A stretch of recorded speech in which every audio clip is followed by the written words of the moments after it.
who hunger and thirst for righteousness, for they shall be satisfied.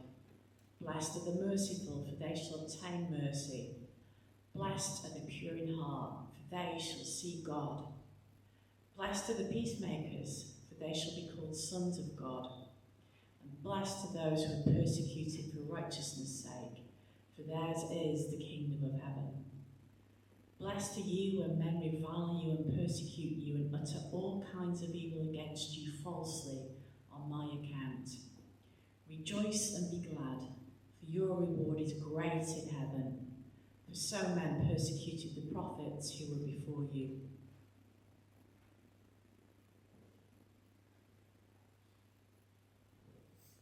You might need to move over because you're right in front. No, it's fine. You good? Yeah. As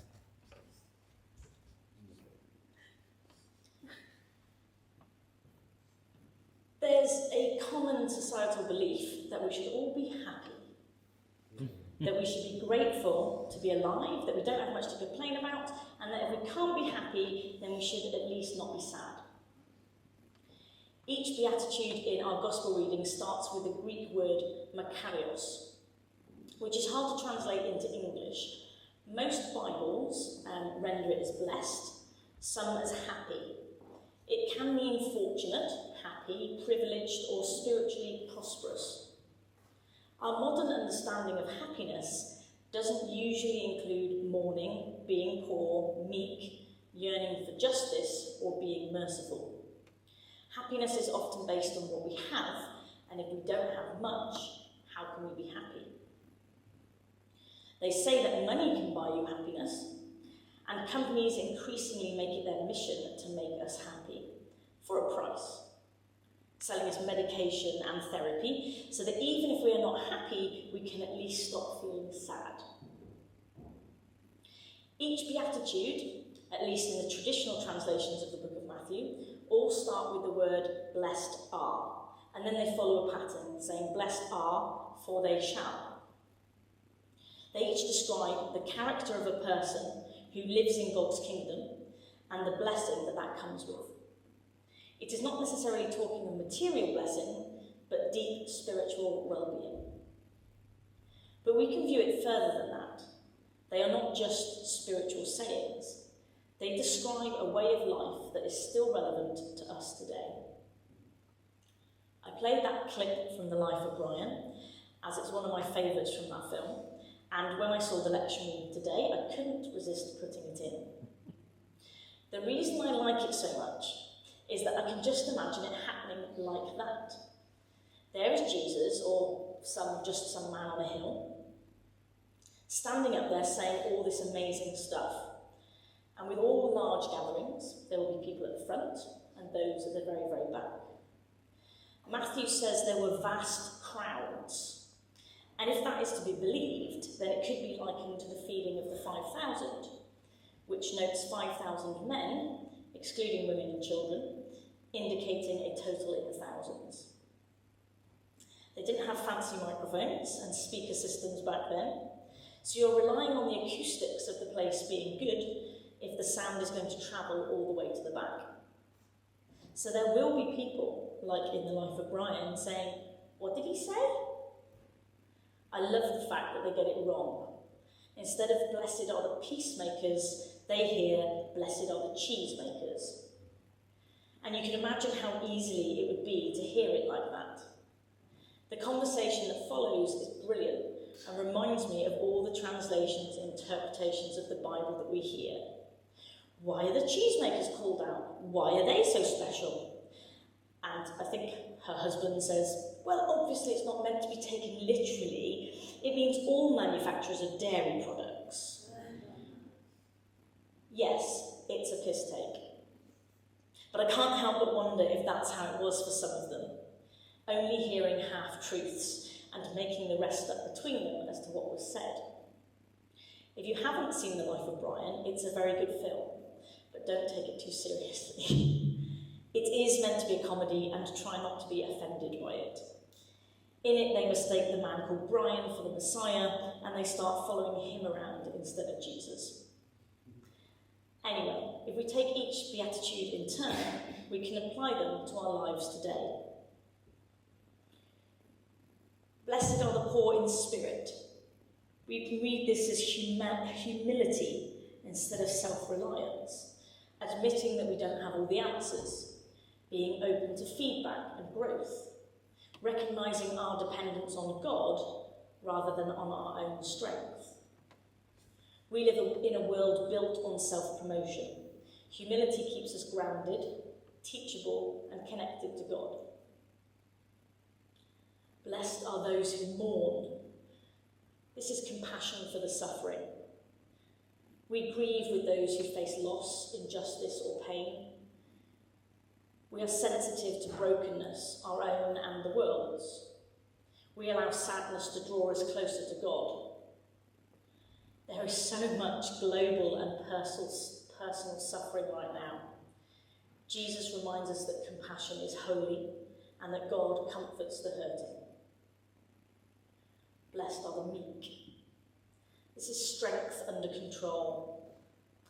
This is us responding gently, even when wronged, choosing patience over anger, leading with humility instead of dominance. Meekness builds trust and peace in workplaces, families, and communities. It's powerful, not passive.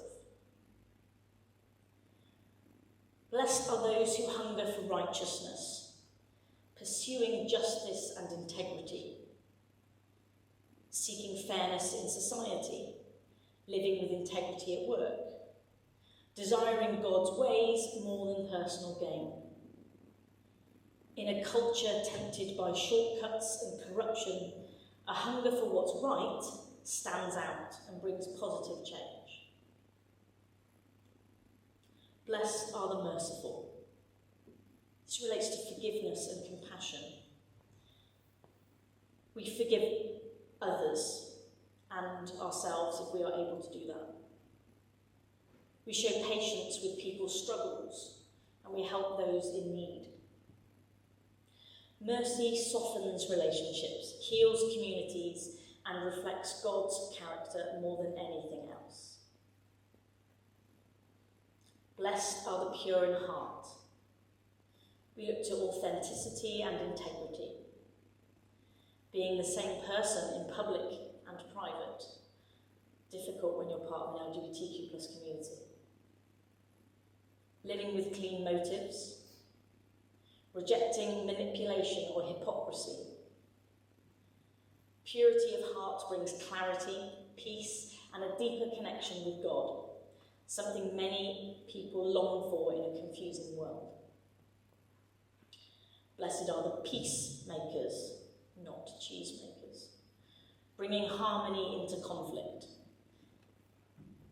Today we see this as breaking cycles of gossip or hostility, reconciling relationships, promoting unity rather than division. This is particularly important at the moment between political tensions, online arguments, and personal disagreement. Peacemakers are desperately needed. Blessed are the persecuted for righteousness. We can read this as the courage to stand for what's right, staying faithful even when it costs something, standing for truth, justice, and moral convictions, accepting that following Jesus may bring criticism. It reminds believers that suffering for doing good is never wasted. God honours this kind of courage. So the Beatitudes still matter. They call us to be humble in a world of pride, compassionate in a world of coldness, gentle in a world of aggression, just in a world of corruption, merciful in a world of unforgiveness, pure-hearted in a world of mixed motives, peacemakers in a world of conflict, courageous in a world that pressures conformity. The Beatitudes paint a picture of counter-cultural living that still brings healing, integrity, and spiritual depth today. The Beatitudes describe the heart of a Jesus follower, a life shaped by humility, compassion, purity and peace. Blessings that often come not in present comfort, but in God's present, strength and future promises. They turn the world's values upside down. Where the world values power, independence and status, Jesus blesses humility, mercy, purity and perseverance. We could learn a lot.